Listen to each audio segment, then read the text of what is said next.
So, Kari, thanks for bringing all those points into the dialogue here. Amanda. Thank you. I'm waiting for my slides to come up, but I'm really happy to be here. I tend not to speak very often, so I'm really thrilled to be outside and beyond my computer. So, and I can tell based on the talks we've already had, we're going to have a good conversation afterwards. So I'm here to talk about my experience with Twestival, my experience with social networks. How many of you have heard of Twestival before I go into it? Okay. So why should you care who I am? And I don't mean that by me. Why should you care who I am? But any of us. Why should you in your role working as a nonprofit, looking for funding, trying to reach out, why should you care who I am? So just a little background on who I am. I have done a lot of traveling. I went back and did my master's. In 2008, I studied actually the public sphere and Twitter. So I have that. I have a good network of friends, and some of them are here. This is my social network, at least a small glimpse of it. Many of those people are, those photos are taken in different places. It's very wide. And the reason I bring this up, and it's sort of an obvious thing, and a lot of the things I'm going to say are kind of no-brainers. You're going to walk away and go, yeah, I knew that. But I think it's really important to examine and look at what I did and how you can utilize, and I'm not saying do a Twestival, but how you can utilize it within your own networks. So what I did was, with Twestival, for those of you who don't understand, Twestival or Twitter Festival, we're not tweeting, we're not having a party online. These are physical offline events. And what happens with these social networks, especially with Twitter, is you're creating communities in replace of churches and community centers and places that people used to gather and talk. It's the pub online. So what we wanted to do is bring it offline. And so in September 25th, 2008, we had our first event in London, where I have been based for 8 years, so I do have a home base sometimes. And we ended up throwing in a cause with it. And when I say throw in a cause, we literally were like, bring canned goods, collect money. We were putting things at the door. But it was really to connect people offline and solidify those relationships. So people were tweeting about it, talking about it. And we ended up raising £1,000 and 18 boxes of canned goods. And we called it Harvest Twestival. After that happened, it was a very small event. We had about 250 people, ended up taking that idea and the network you just saw, and I thought, wait a minute, there's something here. A lot of people were like, yeah, I'd really like to do that in my city. That would be really great.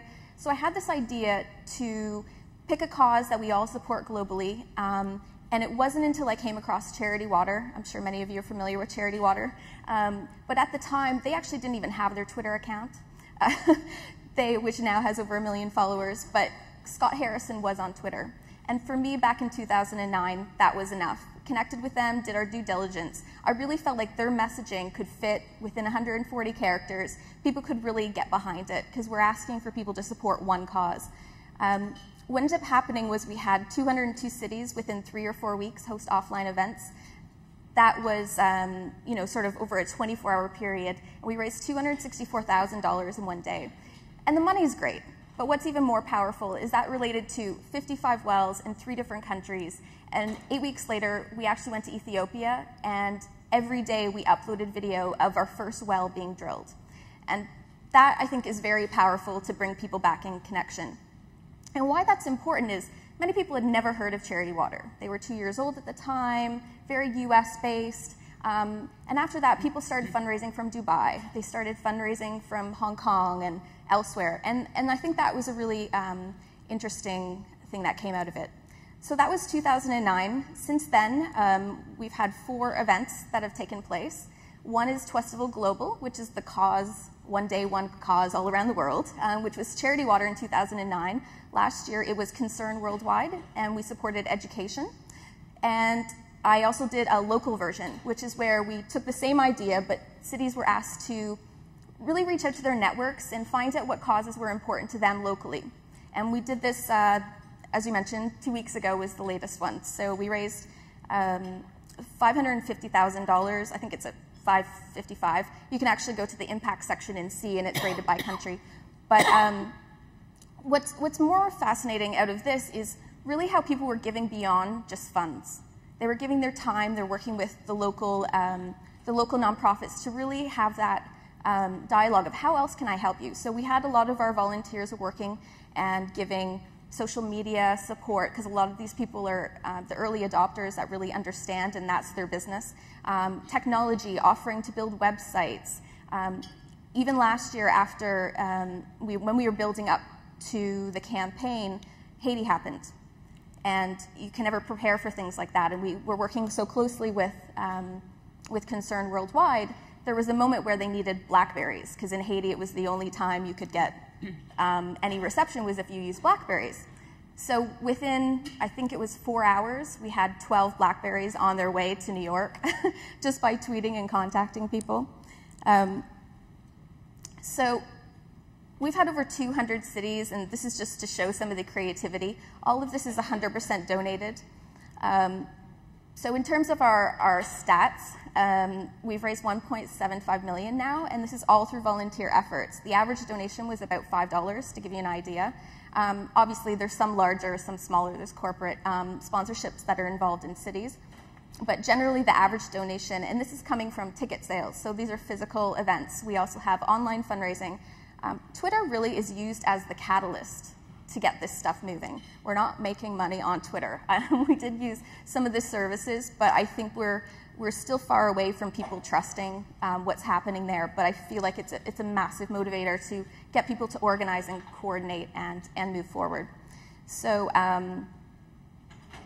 for me, so 285 charities, if we look at the global and the local, have been supported. And I've got some great examples, and in the next few weeks, if you follow me on Twitter, I'm going to be posting a blog about some of the true impacts of what have happened beyond the fundraising.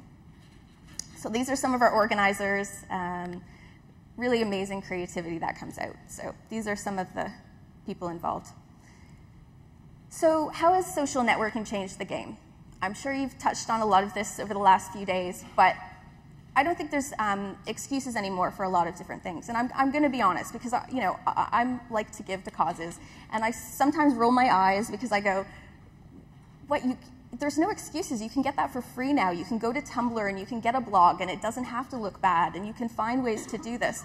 The cost of technology really is so low that in order to communicate effectively with your potential donors and supporters, it's so much easier now, and there's ways to go about that, and there's ways to find others that will be willing to support you.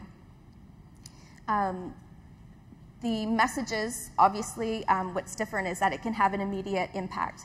You're able to, through your Twitter, Facebook, communicate and have that relay back and forth, and then they can share that. So the amplification process is very powerful, and how you choose to use that, whether that's not just asking for a donation, I think is very, very important and should take consideration on how people can use that. So what are the expectations? We expect that you're listening, that you're paying attention to what we're saying on Twitter, that you're searching Facebook and Googling what we have to say about your cause, that you know how to communicate in 140 characters. And I'm not saying sign up to Twitter. I don't work for Twitter. I have spent the last few years working alongside Twitter quite closely, so I do have an innate understanding of it. But what I mean by that 140 characters is really, can you get to that concise ask in terms of, this is what we are looking to draw people in. And that's what social media is great about. You can have a link to anything else, but what's going to pull people in? And also, are you engaging beyond the ask? And this, I mean, looking for those volunteer opportunities. I know it's always difficult, and I've always tried to say, I can really offer you something additional. I remember when I moved to London, I really wanted to work with Fair Trade, and I'm wondering if this story will ever reach them, but I really wanted to devote a day a week, because I was working for myself, to work with Fair Trade. And I kept calling them going, I really want to offer services, I could organize an event, I could do this, I have these skills. And they never really picked up and could do that. And I don't have anything, they never ended up following up with me. say, yeah, we'll talk to you, but it never happened. And this is because people have so much other things going on, they're not sure if they can trust, and I completely understand that. But I think what's interesting with social media is you start to get a little bit more about the social graph and what people's skills are and where you could potentially place them.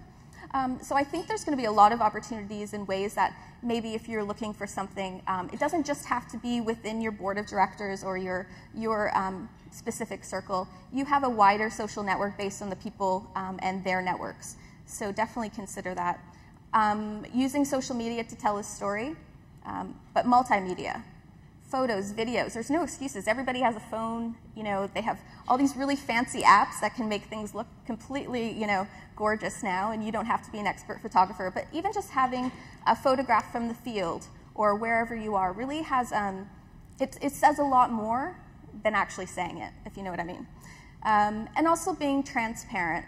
What does this mean? That transparency is always thrown around, but I really feel like you don't have an excuse anymore, and that opportunity to really showcase where the funds have gone. With Twestival, we went, also last year we went to Liberia and we were building part of a school. So we wanted to at least have one example of where we could show the funds in action. And just the amazing response and the ability for people to continue that dialogue was really important. So, and just to kind of wrap up, 40% of consumers follow a brand on Twitter. This was a stat recently. Twitter was doing a session this week. And this is also a recent 65% want to find guides. We want to find this information on your site, and we don't want to have to search for it. There's a large percentage of people that want to trust what you're saying. And we look at this. And I can't even look at this. These are all the social new toys and things that are out there, and it's definitely something to take a look at and digest, but don't worry.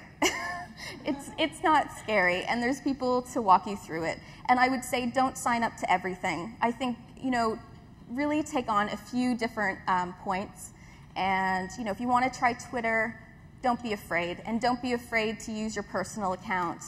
People really want to see the person behind the foundation or the organization. I think that's really important. So where to start? I would give these 3 points. There's the latest study, millenniumdonors.com. If you go there, is a great study. Talks about all of this. How many of you have read Beth Kanter and Alison Fine's book, The Network Nonprofit? If you haven't, you definitely have to read that. That's a great place to start. And also connect with me. I'm happy to give you some advice or talk to you on Twitter. So send me a tweet and let me know what you thought. Great. Thanks. Thank you so much.